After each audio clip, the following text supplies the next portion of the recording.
लड़ाई उस वक्त तक शुरू नहीं करना जब तक हमारा योद्धा ना आ जाए। अमिताभ साहब की बेस वाली आवाज़ में ये डायलॉग फिल्म गणपत के टीज़र की जान है। फिल्म गणपत के टीज़र पे बात करते हैं। अगर आपने मेरा चैनल सब्सक्राइब नहीं किया तो प्लीज़ मेरा चैनल सब्सक्राइब करें और बेल आइकॉन। दोस्तों, ना तो साई-फाई अब बॉलीवुड में कोई नया जॉनर है, ना ही फ्यूचर के ऊपर बनने वाली फिल्म कोई नया जॉनर है।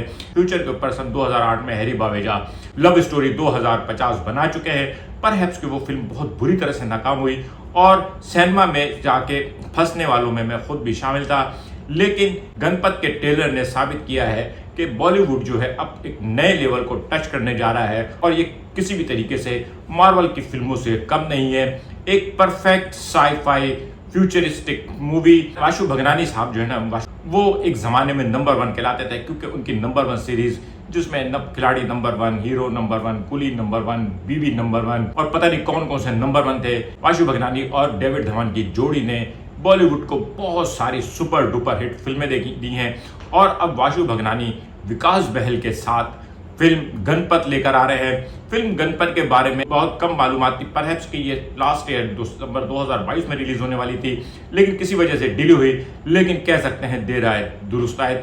बहुत आई कैचिंग, बहुत रिफ्रेशिंग और बहुत ज़्यादा अट्रैक्टिव। अगर टीजर एक दावतनामा है तो साई-फाई फिल्मों के शौकीन लोगों के लिए ये किसी धमाके से कम नहीं है, क्योंकि इसमें जो कुछ फ्यूचर का दिखाया गया है वो, या फिर टाइगर श्रॉफ को जिस तरह से दिखाया गया है, यानी पहला जो सीन है जिसमें टाइगर श्रॉफ एक आसन में बैठा हुआ है और 2070 लिखा हुआ आ रहा है, वहीं से ही आपको अंदाजा हो जाता है कि you are going to witness something very new.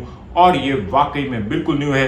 Perhaps कि इसको देखते हुए आपको हॉलीवुड की कुछ मूवी जैसे डाइवर्जेंट, एलिजियम और शायद थोड़ा सा हंगर गेम भी याद आए, लेकिन ये जिस बैकड्रॉप में बनाई गई है वो बहुत ही खूबसूरत लग रहा है। सबसे बड़ी बात यह है कि टेक्नोलॉजी को बहुत ज़्यादा जदीद भी नहीं दिखाया गया है। कार है, रोल्स रॉयस है, रिवॉल्वर है, पिस्तौल है और उसके अलावा हैंड फाइट भी है, यानी वो सब कुछ मौजूद है जो एक एक्शन फिल्म देखने वाले पसंद करते हैं। और फिर टाइगर श्रॉफ, मैं खुद जाती तौर पर टाइगर श्रॉफ का कोई बहुत बड़ा फैन नहीं हूँ, लेकिन टाइगर श्रॉफ की एक्शन की स्किल्स जो है वो यकीनन इंडिया में बहुत शानदार है और जिस तरह से उसको उन्होंने प्रेजेंट किया है और जिस तरह के उसके सीन है वो बहुत खूबसूरत हैं। और फिर साथ में कीर्ति सेनन को भी इसमें एक्शन करते दिखाया है। वो बचपन में हम एक लफ्ज़ इस्तेमाल करते थे, ननचक्कू चलाते दिखाया है। और फिर तीसरा जो कैरेक्टर है वो अमिताभ है।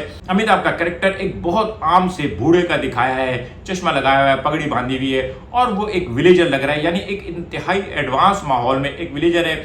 और ये यकीनन ये दो दुनियाओं की लड़ाई है, एक वो जो बहुत एडवांस हैं और जो शायद रूल कर रहे हैं, और दूसरे वो लोग हैं जिनके पास आप कुछ नहीं है और वो उनके रहम करम पर हैं। वो लिखा हुआ आता है ना, नो मर्सी। इसमें हैव और हैव नॉट की लड़ाई है और हैव नॉट वालों का जो हीरो है वो टाइगर श्रॉफ है। वो उनके लिए किस तरह से लड़ता है और किस तरह से वो ये जंग जीतता है। जाहिर है हीरो है, वो इस जंग को जीतेगा। ये पार्ट 1 है, इसलिए हो सकता है कि जंग मुकम्मल ना हो, लेकिन एक हद तक जंग मुकम्मल होगी।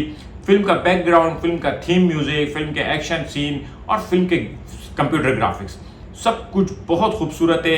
सिर्फ एक चीज़ जो शायद थोड़ी सी आर्टिफिशियल लगी, वो ब्लैक कलर का जो टाइगर आया है वो आर्टिफिशियल है, बाकी सब कुछ ओरिजिनल लग रहा है और बहुत फैसिनेटिंग लग रहा है। मुझे यकीन है कि जब 20 अक्टूबर को ये फिल्म आएगी तो हो सकता है कि ये लोगों को पह जाए। 2023 बॉलीवुड की तारीख का पहला साल है जिसमें 3 ब्लॉकबस्टर मूवीज रिलीज हुई हैं, पठान, गदर 2 और जवान।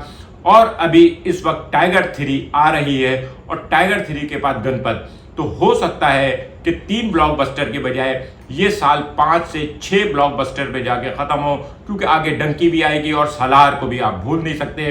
तो ये साल मेरे ख्याल में सुपर डुपर हिट्स फिल्मों का साल है और इन सुपर डुपर हिट फिल्मों में बड़े बड़े नामों में टाइगर श्रॉफ जो है वो यकीनन अपने आप को प्रूव करने की जो सलाहियत रखता है, वो इस फिल्म में उसको ये एक मौका मिला है। और इसके ज़रिए मेरे ख्याल में टाइगर श्रॉफ के कैरियर को एक नया टर्न मिलेगा, क्योंकि हीरोपंती 2 उसकी जो फ्लॉप हुई थी और उसको फ्लॉप होना था क्योंकि वो ट्रेलर ही उसका इतना बकवास था कि आप उसका 2 मिनट का ट्रेलर देखते हुए बोर हो जाते, पूरी फिल्म देखने कौन जाता। लेकिन इसका जो टीजर है गणपत का वो बहुत डिसाइडर है और वो बता रहा है कि ये फिल्म कैसी होगी।